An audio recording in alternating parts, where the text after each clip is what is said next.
Hi friends, welcome to Tanu cooking hut. Maida ಹಿಟ್ಟನ್ನು ಬಳಸದೆ ಈಸ್ಟ್ನು ಹಾಕದೆ ಹೆಲ್ತಿಯಾಗಿ ಮಕ್ಕಳು ಇಷ್ಟಪಡೋ ಪಿಜ್ಜಾ ಮಾಡೋದು ತೋರಿಸ್ತಿದ್ದೀನಿ, ನೋಡಿ ಬನ್ನಿ.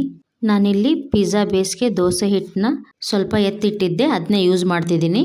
ತವಾ ಕಾಯಲಿಟ್ಟು ಗ್ಯಾಸ್ ಆನ್ ಮಾಡಿ ತವಾ ಕಾದ್ಮೇಲೆ ಲೋ ಫ್ಲೇಮಲ್ಲೇ ದಪ್ಪಗಾಗಿ ಪಿಜ್ಜಾ ಬೇಸ್ನ ಹಾಕ್ತಿದ್ದೀನಿ.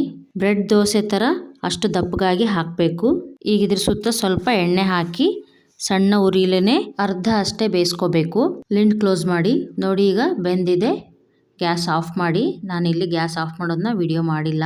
ಈಗ 2 ಸ್ಪೂನ್ ಪಿಜ್ಜಾ ಸಾಸ್ ಹಾಕಿ ಚೆನ್ನಾಗಿ ಸ್ಪ್ರೆಡ್ ಮಾಡಿ.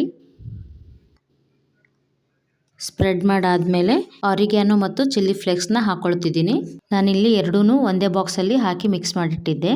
ಈಗ ಕ್ಯೂಬ್ ಥರ ಕಟ್ ಮಾಡಿರೋ ಈರುಳ್ಳಿ ಹಾಕ್ತಿದ್ದೀನಿ. ನೋಡಿ, ಈ ಥರ ಹಾಕಬೇಕು. ಫ್ರೆಂಡ್ಸ್, ಪಿಜ್ಜಾ ತಿನ್ನಬೇಕು ಅನ್ನಿಸ್ದಾಗ ಗಂಟುಗಟ್ಟಲೆ ಕಾಯೋದೇ ಬೇಡ. ಹಿಟ್ಟೊಂದು ರೆಡಿ ಇದ್ದರೆ 10 ನಿಮಿಷದಲ್ಲಿ ಮನೆಯಲ್ಲೇ ಪಿಜ್ಜಾ ರೆಡಿ ಮಾಡ್ಕೋಬೋದು. ಈಗ ಕ್ಯೂಬಾಗಿ ಕಟ್ ಮಾಡಿರೋ ಟೊಮ್ಯಾಟೊ ಸಹ ಒಂದೊಂದಾಗಿ ಎಲ್ಲ ಕಡೆ ಹಾಕ್ತಿದ್ದೀನಿ. ನೀವಿನ್ನೂ ಬೇಕಂದರೆ ಕಾರ್ನ್ ಚೀಸ್ನು ಹಾಕ್ಕೋಬೋದು. ನಾನಿಲ್ಲಿ ಈ 3 ತರಕಾರಿ ಅಷ್ಟೇ ಹಾಕಿ ತೋರಿಸ್ತಿದ್ದೀನಿ. ಈಗ ಕ್ಯಾಪ್ಸಿಕಮ್ನು ಸಹ ಹೀಗೆ ಕ್ಯೂಬಾಗಿ ಕಟ್ ಮಾಡಿ ಹಾಕ್ತಿದ್ದೀನಿ. ನೋಡಿ ಎಷ್ಟು ಕಲರ್ಫುಲ್ಲಾಗಿ ಪಿಜ್ಜಾ ಕಾಣ್ತಿದೆ. ತರಕಾರಿ ಎಲ್ಲ ಹಾಕಿದ್ಮೇಲೆ ಪೆರಿ ಪೆರಿ ಪಿಜ್ಜಾ ಮಸಾಲ ಹಾಕ್ತಿದ್ದೀನಿ. ಈ ಮಸಾಲ ಹಾಕೋದ್ರಿಂದ ಪಿಜ್ಜಾ ತುಂಬ ಟೇಸ್ಟಿಯಾಗಿ ಆಗುತ್ತೆ. ಇದು ಆಪ್ಷನಲ್ಲು, ನಿಮಗೆ ಬೇಕಂದರೆ ಹಾಕಿ, ಇಲ್ಲಾಂದರೆ ಸ್ಕಿಪ್ ಮಾಡಿ.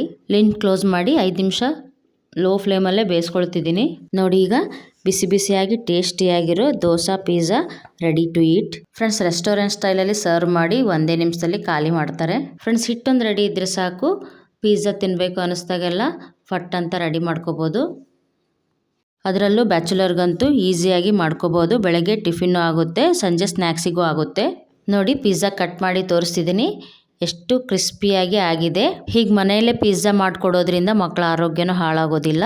ಇಷ್ಟಪಟ್ಟು ಹೊಟ್ಟೆ ತುಂಬ ತಿಂತಾರೆ. ಹಾಗಾದರೆ ಫ್ರೆಂಡ್ಸ್, ಈ ಪಿಜ್ಜಾ ರೆಸಿಪಿ ಇಷ್ಟವಾದರೆ ಲೈಕ್ ಮಾಡಿ, ಶೇರ್ ಮಾಡಿ, ಕಮೆಂಟ್ ಮಾಡಿ.